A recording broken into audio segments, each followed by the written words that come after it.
ஏங்க என்னங்க ஒரே நாள்ல 23 விக்கெட் எடுத்து வச்சிருக்கீங்க அப்படின்ற மாதிரி நடந்து முடிஞ்ச மேட்ச் தான் வந்து பார்த்தீங்கன்னா India versus South Africa second test match Cape Town நடந்தது. டாஸ் வின் பண்ண சவுத் ஆஃப்ரிக்கா வந்து பார்த்தீங்கன்னா நாங்கள் பேட்டிங்காக நீங்கள் போய் bowling போடுங்க அப்படின்ற மாதிரி சொல்லிட்டாங்க.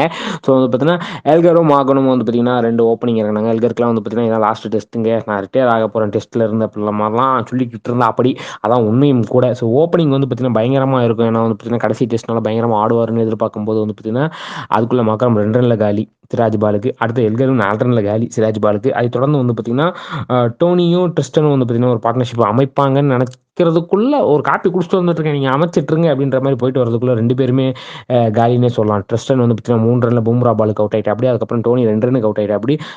சரி அப்படின்னு இருக்கும்போது பெண்டகமும் வந்து பார்த்தீங்கன்னா வெர்னியும் விக்கெட் கீப்பரும் வந்து பார்த்தீங்கன்னா 2 பேரும் நல்லா பார்ட்னர்ஷிப் அமைப்பாங்கன்னு கேட்டால் இந்த ஸ்கோருக்கு அவங்க 2 பேர் தான் பார்ட்னர்ஷிப் நல்லா அமைச்சாங்க. என்னையா சொல்கிறேன்? ஆமாங்க, 15 ரன் அவர் ஒரு 12 ரன், அவங்க 2 பேருமே சிராஜ் காலி பண்ணிட்டா அப்படி மனுஷன்.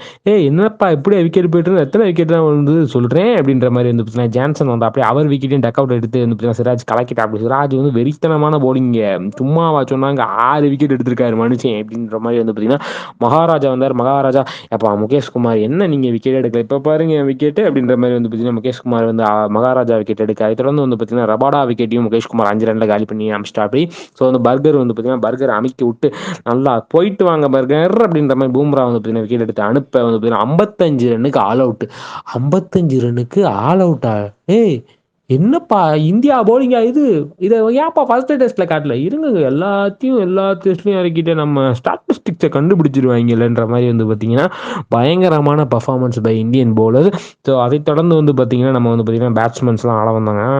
55 தானேங்க இன்னைக்கு ஃபுல்லாக ஆடி வந்து பார்த்தீங்கன்னா எப்படி ஆட போகிறோம் பாருங்க அப்படின்ற மாதிரி வந்து பார்த்தீங்கன்னா யஷ்வாலும் ரோஹித் சர்மாவும் ஓப்பனிங் இறங்கினாங்க. யஷ்வால் வந்து பார்த்தீங்கன்னா டக் அவுட் மனுஷன் ரபாடா பாலில் வந்து ஸ்ட்ரோக் வைக்கலாம் தான் பார்த்தா அப்படியே ஆனால் ஒன் பிச் பட்டு ஸ்டெம்பில் அடிச்சிருச்சு. ஸோ அதை தொடர்ந்து ரோஹித் சர்மாவும் சுமன் கில்லும் ஒரு பார்ட்னர்ஷிப் பில்ட் பண்ணிகிட்டே இருந்தாங்க. பில்ட் பண்ணிட்டு இருக்கும்போது ரோஹித் சர்மா ஒரு 39, சுமன் கில் ஒரு 36 இருக்கும்போது வந்து பார்த்தீங்கன்னா பர்கர் வந்து பார்த்தீங்கன்னா ரோஹித் சர்மா விக்கெட்டை காலி பண்ணுற கேட்ச். அதே மாதிரி வந்து பார்த்தீங்கன்னா அதே மாதிரி எப்படி ரோஹித் சர்மா அவுட் ஆனாரோ அந்த மனுஷங்க அவன் அந்த போலர்கிட்டயே அந்த மனுஷங்கிட்டே கேட்ச் கொடுத்து அவுட் ஆகிறேன் அப்படின்ற மாதிரி சுமன் கில்லும் 36 ரன்னுக்கு காலி. அதை தொடர்ந்து கோலியும் ஸ்ட்ரேயஸ் ஐயரும் வந்தாங்க. ஸ்ட்ரேயஸ் ஐயர் வந்த வேகத்திலே வந்து பார்த்தீங்கன்னா ஐயோ என் பேடை மறந்துட்டேன்ற மாதிரி வந்து பார்த்தீங்கன்னா டக்குன்னு டக் அவுட் ஆகிட்டு போயிட்டே இருந்துட்டு அப்படி மனுஷன் ஏன் வந்து அப்படின்ற மாதிரி வந்து பார்த்துட்டு இருக்கும்போதே வந்து பார்த்தீங்கன்னா கேஎல் ராகுல் வந்தாங்க. கேஎல் ராகுலும் விராட் கோலியும் ஒரு நல்ல இன்னிங்ஸ் பில்ட் பண்ணிட்டு இருந்தாங்க. அந்த பக்கம் விராட் கோலி கொஞ்சம் அதிரடியாக ஆடிட்டு இருக்கும்போது வந்து பார்த்தீங்கன்னா நம்ம கேஎல் ராகுல் வந்து பார்த்தீங்கன்னா நம்ம ராகுல் டிராவிட் மாதிரியே ஸ்டோக்ஸை வச்சு 30 பாலுக்கு 8 ரன்ன்ற மாதிரி அடிச்சிட்டு இருக்கும்போது ஒரு கேட்சை கொடுத்தா. அப்படி வேர்ல்டு ரெக்கார்டா இது என்னன்னே தெரியல, கொஞ்சம் பார்த்து சொல்லுங்க. ஒரே ரன்னுக்கு 6 விக்கெட்டு காலிங்க அப்படின்ற மாதிரி வந்து பார்த்தீங்கன்னா மொத்த விக்கெட்டும் போச்சுன்னே சொல்லலாம். என்னடா சொல்ல வர அப்படின்னு கேட்டிங்கன்னா அதாவது இருந்தால் ராகுல் அவுட் ஆகும்போது 153க்கு 5 அப்படின்ற மாதிரி இருந்தது. 153 ரனுக்கு 10 விக்கெட், அதாவது 153 ரன்னுக்கு வந்து பார்த்தீங்கன்னா 6 விக்கெட்டுகள், அதாவது ஒரே ரன்னுக்கு வந்து பார்த்தீங்கன்னா இத்தனை விக்கெட் விழுந்ததெல்லாம் டெஸ்ட் மேட்ச்சில் இதெல்லாம் அபூர்வங்க அப்படின்ற அளவுக்கு வந்து பார்த்தீங்கன்னா நம்ம இந்தியன் எதில் தான் ரெக்கார்டு படைக்கணும் இல்லையா அப்பா அப்படின்ற மாதிரி வந்து பார்த்தீங்கன்னா ஒரு 100 ரன் வந்து பார்த்தீங்கன்னா முன்னோக்கி இருந்தாங்களா. அதை தொடர்ந்து வந்து பார்த்தீங்கன்னா நம்ம சவுத் ஆப்பிரிக்கா பேட்ஸ்மேன் ஆட வந்தாங்க.